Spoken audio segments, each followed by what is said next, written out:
Let me tell you, some homes have two furnaces in them.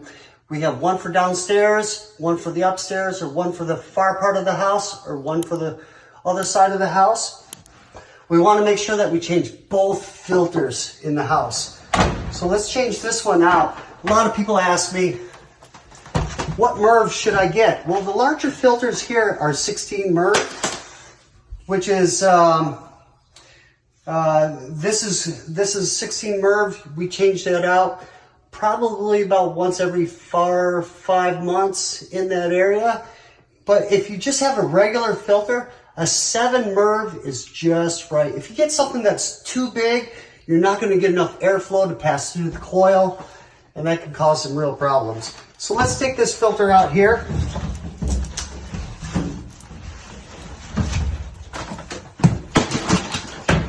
And let's stick the new one in. We want to make sure that we're watching the airflow, make sure it's going the right way. We know it's coming down out of the side. It's going in, and it's going to go through the furnace. I'm going to slide that baby right in.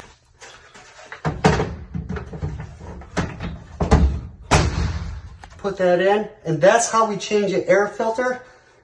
One of the misconceptions that we have with air conditioning is people say, well, I have a furnace. How does my furnace work with the air conditioner? Well, we use the furnace as an air handler as well. We're gonna use the fan out of the furnace, and we're gonna blow through the evaporator coil. And this is where we have our cooling. That's where it's happening. It's gonna pass through here and go through the house. I'm William Frew with Sunshine Home Services, where the sun is always shining.